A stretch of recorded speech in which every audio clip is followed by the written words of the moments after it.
O conto a seguir foi lido especialmente aos que possuem alguma limitação à leitura, tais como os deficientes visuais, os dislexos, os idosos, entre outros.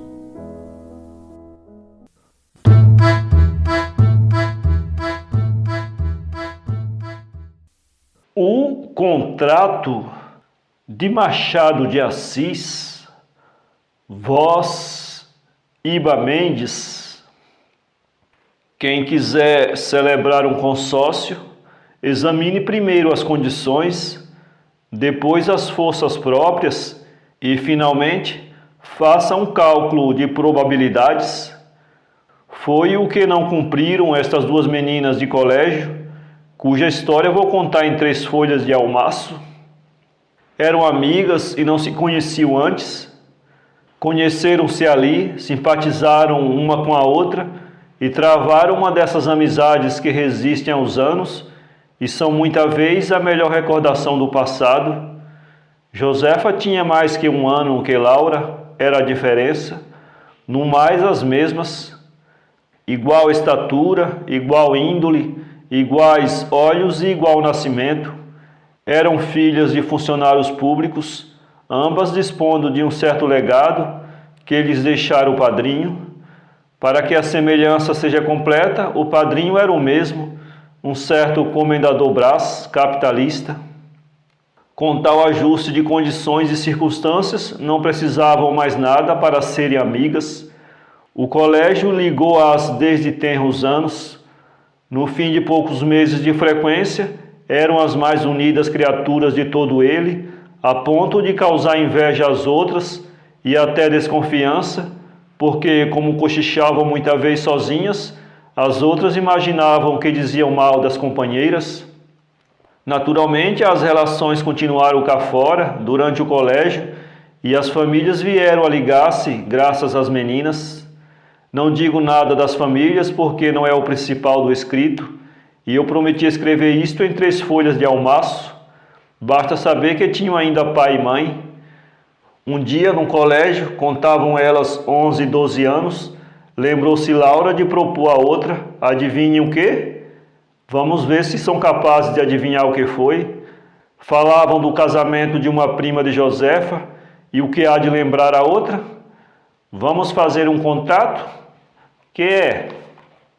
Me diga se você quer, mas se eu não sei o que é, vamos fazer um contrato, casar no mesmo dia, na mesma igreja. Valeu, nem você casa primeiro nem eu, mas há de ser no mesmo dia. Justamente, bem pouco valor teria esse convênio, celebrado aos 11 anos no jardim do colégio, se ficasse naquilo, mas não ficou. Elas foram crescendo e aludindo a ele. Antes dos 13 anos já o tinham ratificado 7 ou 8 vezes.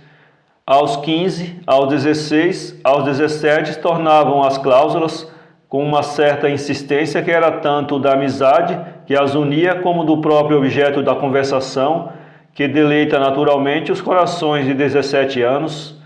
Daí um efeito certo. Não só a conversação as ia obrigando uma para a outra, como consigo mesmas. Aos 18 anos, cada uma delas tinha aquele acordo infantil como um preceito religioso. Não digo se elas andavam ansiosas de cumpri-lo, porque uma tal disposição de ânimo pertence ao número das coisas prováveis e quase certas, de maneira que, no espírito do leitor, podemos crer que é uma questão vencida. Restava só que aparecessem os noivos, e eles não apareciam, mas aos 19 anos é fácil esperar, e elas esperavam. No entanto, andavam sempre juntas, iam juntas ao teatro, aos bailes, aos passeios. Josefa ia passar com Laura 8 dias, 15 dias. Laura ia depois passá-los com Josefa. Dormiam juntas. Tinham confidências íntimas. Uma referia à outra a impressão que lhe causara um certo bigode, e ouvia a narração que a outra lhe fazia do mundo de coisas que achara em tais ou tais olhos masculinos.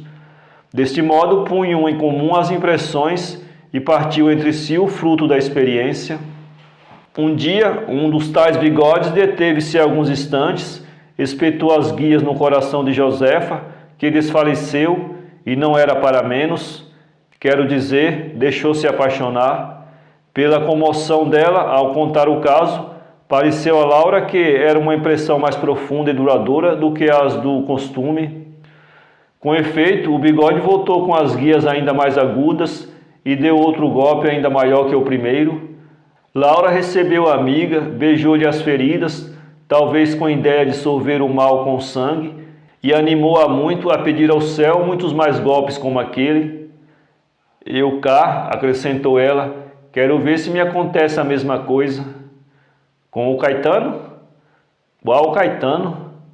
Outro sim, senhora. Ingrata, mas você não me disse nada? Como, se é fresquinho de ontem? Quem é?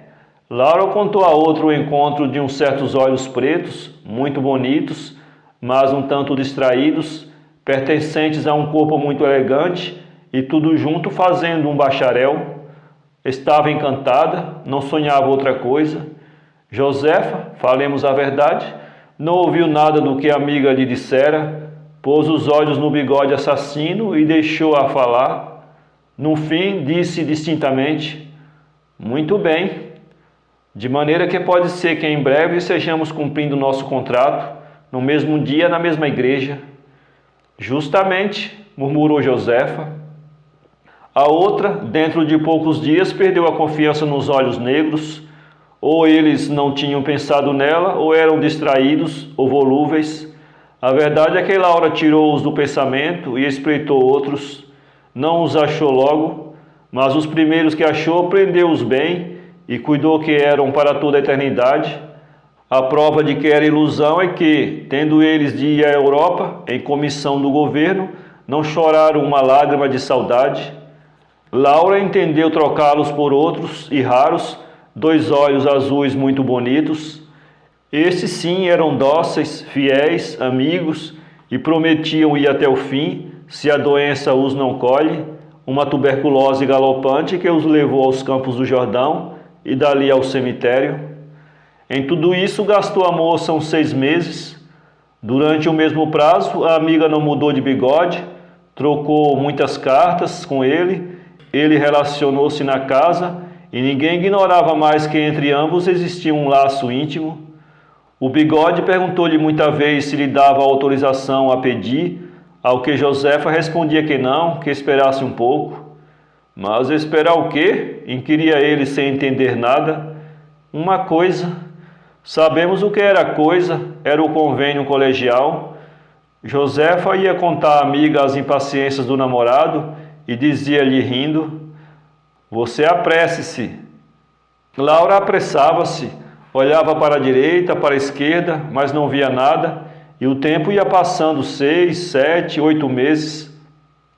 No fim de 8 meses, Josefa estava impaciente, tinha gasto 50 dias a dizer ao namorado que esperasse, e a outra não adiantou coisa nenhuma. Erro de Josefa, a outra adiantou alguma coisa. No meio daquele tempo apareceu uma gravata no horizonte com todos os visos conjugais. Laura confiou a notícia à amiga, que exultou muito ou mais que ela, mostrou-lhe a gravata e Josefa aprovou-a tanto pela cor como pelo laço, que era uma perfeição. Havemos de ser 2 casais. Acaba, 2 casais lindos. Eu ia dizer lindíssimos. E riam ambas. Uma tratava de contar as impaciências do Bigode, outra de animar o acanhamento da gravata, uma das mais tímidas gravatas que tem andado por este mundo. Não se atrevia a nada, ou atrevia-se pouco. Josefa esperou, cansou de esperar, parecia-lhe brincadeira de criança. Mandou a outra ao diabo, arrependeu-se do convênio, achou-o estúpido, tolo, coisa de criança, esfriou com a amiga, brigou com ela por causa de uma fita ou de um chapéu. 1 mês depois estava casada.